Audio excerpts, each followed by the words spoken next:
Hello, my name is AlfonzoStevenson, and I'm here to talk to your company about big data.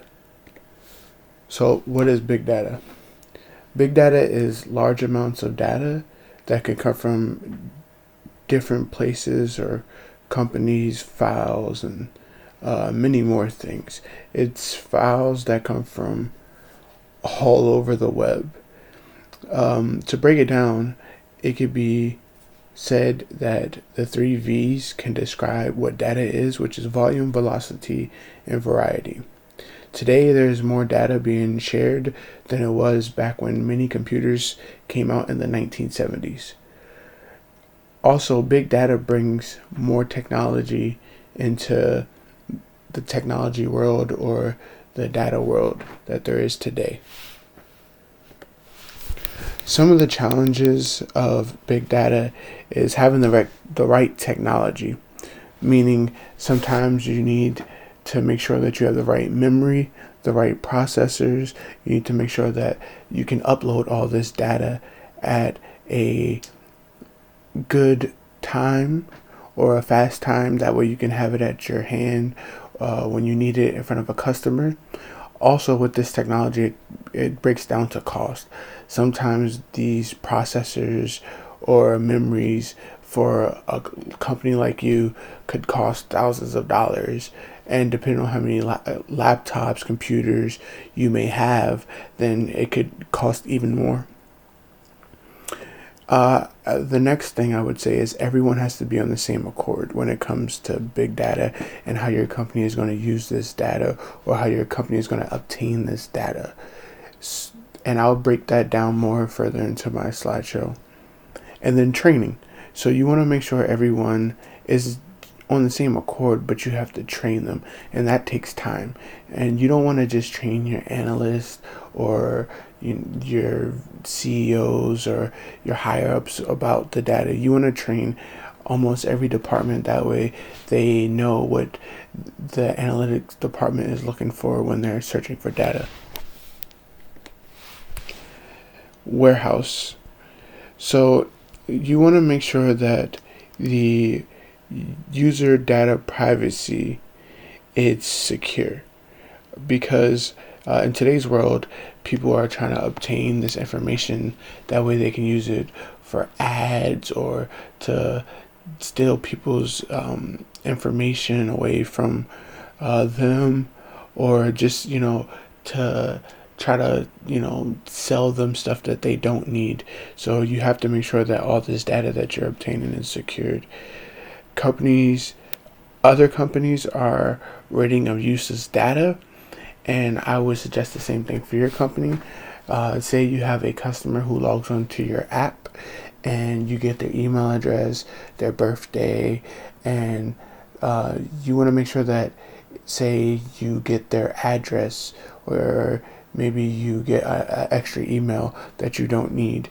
Well, you want to make sure that you're cleaning all that data out. That way your warehouse isn't getting full and you don't have enough memory, which makes you have to go and buy more memory. So at the end of the day, it's going back to cost. And then also enforcing, auditing, and defining personal information. You want to know exactly what you need from your users. That way the warehouse isn't getting full, because as you can see in the picture, it shows where all this data is coming from, and it shows you where this data is going to, which is your warehouse. And like I said earlier, you don't want your memory to be built up of useless information.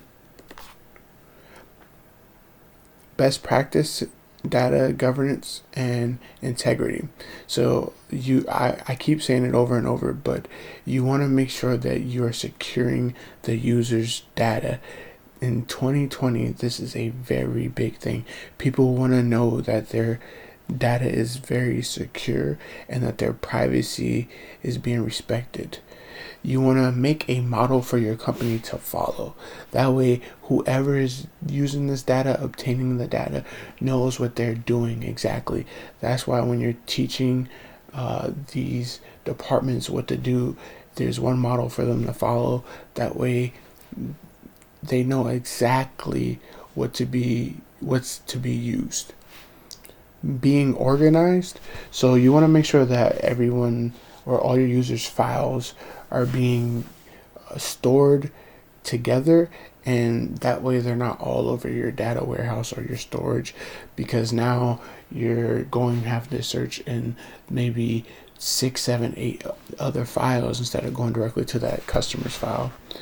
And then storage, you want to make sure again that you have enough storage, that way all your data can be stored. And as your company grows, you want to make sure that you have enough for all incoming data that's going to increase as your company grows.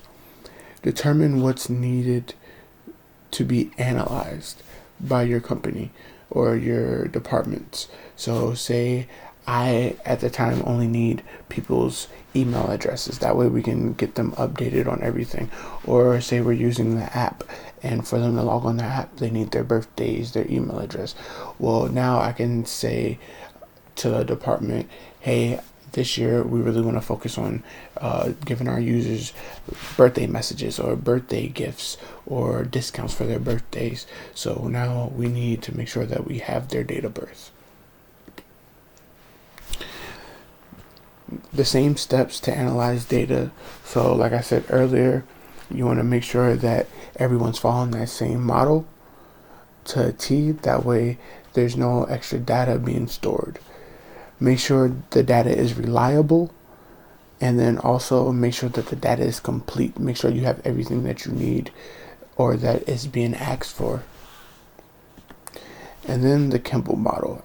The two techniques that I really think that the company should follow is gather business requirements and data realities, and collaborative dimensional model workshops. So with the workshops, it's just saying that you want to go out there and make sure that everybody knows what your department or what your company is trying to do with this information, or how you want to analyze this information, and make sure that they're all on the same one accord.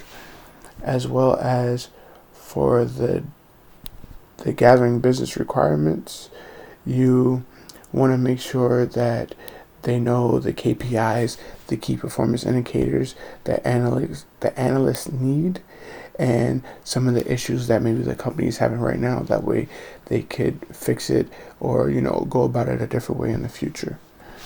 So thank you. Hopefully you've learned more about big data and how this can help your company going further. Have a good one.